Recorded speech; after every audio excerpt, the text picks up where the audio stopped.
So what I'm going to demonstrate is the result that we developed within WeVerify, which is very innovative, and it is called the database of known fakes. Even at the time of proposal writing, we identified the need for having access to many already debunked false claims in order to be able to quickly check, on one hand, whether somebody else has already debunked what you're looking at, or you have to debunk, or if there are similar images or videos that are used out of context, or other different scenarios that can help journalists and fact checkers do their work quicker. For that purpose, we have created this database, which at the moment contains a bit more than 30,000 debunks collected from trusted IFCN sources. The number of sources at the moment is around 20. We collect, as you can see, debunks in different languages, mainly in English, but that's what's the main publication language these days. There are different authors and different organizations that publish these debunks. This is a summary of the content that is currently available at the database, but it is updated continuously. So every day, as new debunks are published by the sources that we follow, they are automatically added to the database. And people interested to look into how debunks spike over time and see what are the, for example, the particular news that spike these, they can easily use the timeline and see what debunks will be available for the particular date. And as I said, the main goal of this database is to help fact checkers quickly look for related content. Let's say that lately, sorry, I'm interested to see what debunks, what false claims and debunks are available for in relation to the event with Christian Eriksen on the football pitch in a few days back. So here you can see that we have collected many debunks related to the false claims that the collapse of the footballer was due to taking a COVID-19 vaccine. It was popular not only in France as a claim, but also other places, and many people have debunked this. So maybe they can simply spare a bit of time and look into what others are doing on the subject. Once you select a particular filter to apply and you're interested to further see what is given as a fact check, you can follow the links and go directly to the fact check website and and read in detail what is the false claim and how it has been debunked by the fact-checking team of this site. So in addition to being able to search by a given text, of course, we are also able to apply different other filters. For example, if I'm only interested in debunks related to Christian Eriksen in Spanish, I can easily limit the result set by applying the language filter. Once I am done with reviewing these articles, I can remove the filter and also search for different criteria. In terms of organization, what we mean is the debunking source. So in this case, you can see that there are these 69 debunks related to my query are coming from different sources like AFP lead stories, Boom Life, so on, all over the world. And we can see in what locations these debunks are actually mentioning.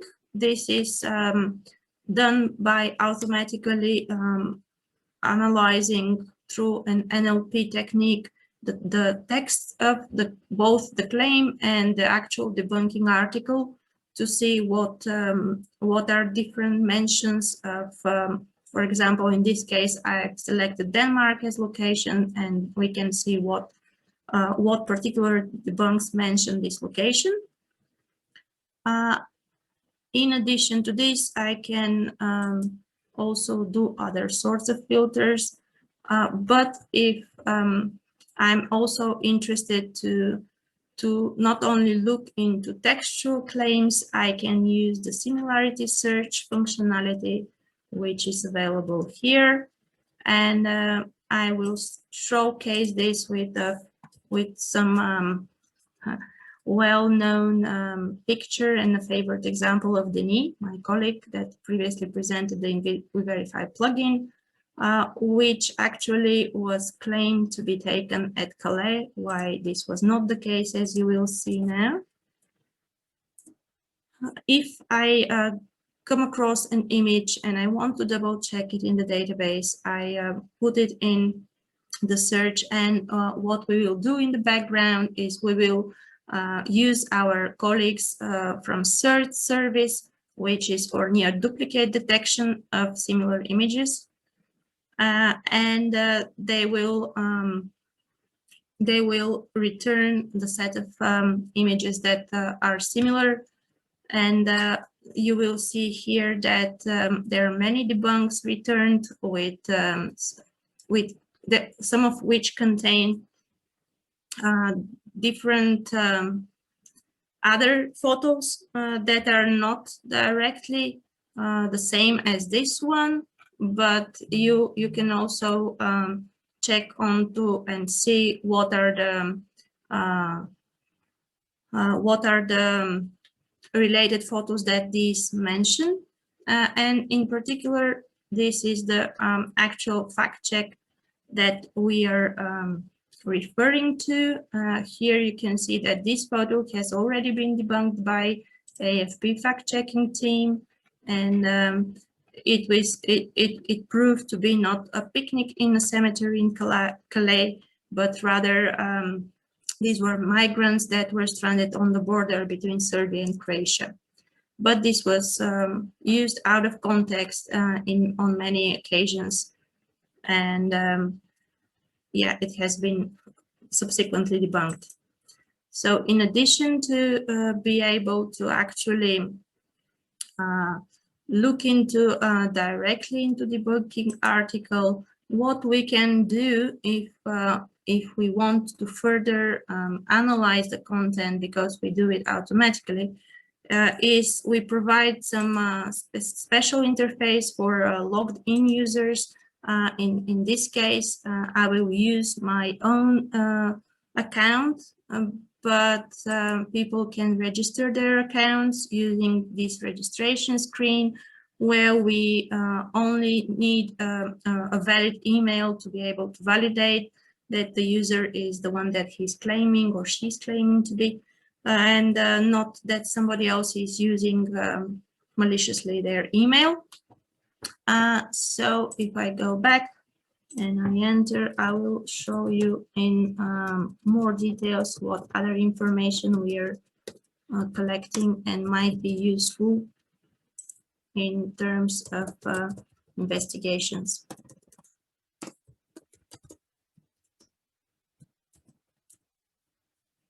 So now I'm logged in. I will be able not only to search, but to actually browse the content. For example, I can take the latest debunk that is being ingested in the database. What we started with is we originally started using the claim review metadata provided by debunking sites, but it's a bit limited for our needs. That we wanted to be able to distinguish between particular parts of the debunking articles, namely the appearance part where the false claim appears. And also I will show a bit later on the evidence part. So what evidence journalists or fact checkers apply to show that something is false. So for this purpose, we have actually extended the claim review schema and added particular objects that we automatically extract from the content of the debunking article. In this case, the false claim originally appears on a Facebook post that is identified and put here. And if we look for the evidence, we will see that there are many, many links provided by the fact checkers in order to prove their conclusion that the claim is false.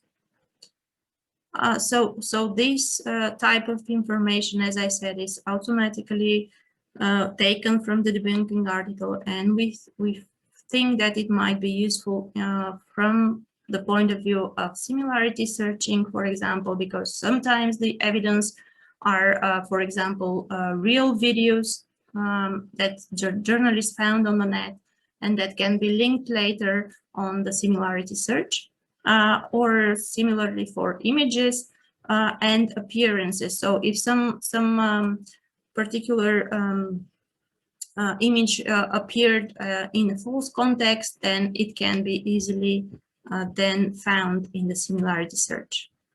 So this is how things look from within.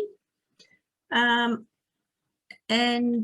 then I didn't show you the video search. I have prepared, just to make it easier, a link that I can copy. And this is a video claiming that they have shot a sort of footage with a cloned animal between a goat and a pig, which actually, as you will see now, has proved to be an actual breed, not a clone of any animal.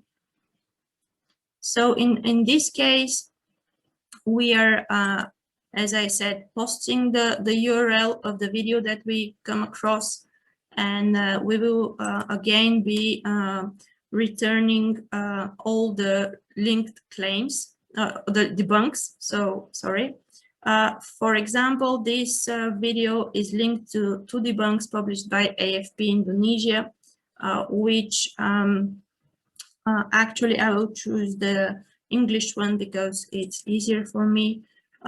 So in this case, you will be able to read more about the particular breed that was actually filmed. It's not a clone of any sort. And you will then be able to further read on the debunk. Similarly, a similar page has been posted in Indonesian. So if you're a specialist in one of the two languages, you can select which one you want to read on. In addition to actually being able to search the database and look for interesting content, we are also providing a very simple user interface for adding new content. I will not go into much detail, but this is in case somebody wants to contribute to the database and we are not yet processing their site or their debunking portal. So in this case, people that are registered and actually vetted by professionals can then contribute in terms of adding their own debunks. So I would also like to quickly mention, for example, what are the next interesting features, because this is an ongoing work. We are continuously developing this, and while it can be tested and looked into, we are adding continuously more and more functionalities. Lately, we have added the concept extraction feature. So again, through natural language processing, we are extracting some of the topics or some of the concepts that appear in the text. And you will see here that some of them may look strange, but they just come across very often. Some of them are may appear double to you, but they are just mentioned in different languages, because we are also, for the sake of processing, we are automatically determining the language of the debunk in order to be able then to process it. So you can use this concept facet in order to look into what are interesting debunks, what topics they appear, what mentions of different words they have. And for example, in this case, we have selected Instagram, and then you will be able to see any particular debunk link to Instagram. This may not look very straightforward if you look into the claim text on the result set, but once you go in, you will be able to find the particular concept probably into the debunk text. These all filters, as I said, can be easily added or removed, and actually they are not just filters for all the content, but once you start applying a filter, we call them facets because they will be updated automatically, and will show you slices of the information that you're having. So these 170 debunks, for example, come from these sources, and you can see the number of debunks published on the subject or related to this subject from different sources. And in this way, you can further narrow down your search until you find what you're looking for. And as a final remark, I would like to say what are the next things we plan for the database within the project time frame. We are working to do what we call multimodal search, so the ability to combine the two searches together, so the similarity search by image or video, and the textual or faceted search for textual claims. We are now, my colleagues are working on to defining models and implementing the particular algorithms that will allow this, as these are multi-dimensional comparison are not easy. Another thing we are currently working on is a multilingual search. So the ability to, when you type in a word, for example, if we are looking for vaccine-related debunks, and we type the word vaccine, I need just to remove some of the filters, but if we are interested in finding debunks related to COVID vaccination in different languages, then for the moment we have to enter different words in the search field, but we are working on doing this multilingually, so that the query text will be translated automatically into different languages if the user wants, of course, and then different debunks into different languages will be extracted automatically. And of course, we are also working on improving the tool usability, because this was, as I said, work in progress. And I'm sure there are ways in which we can explain better what the functionalities are, what is expected as input, and what you can expect as outcome. And in the future, we would like to further develop, of course, this tool to make it even more usable to wider community. And for this, we are also looking into the ability of linking particular debunks. As we said, they tend to come from country to country to spread around.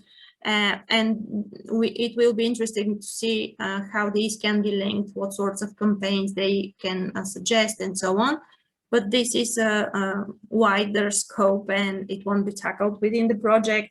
Just giving an example of what we can do. We can, of course, further develop multilingual functionalities to be able to help journalists read content and get a better understanding of content in language they do not understand, and so on. But this is, yeah, future work, sort of. I think this was my allocated time. So thanks very much for your attention, and we are looking forward to any questions. If anyone is interested in accessing the database, let me know, and I will post the link to this public endpoint.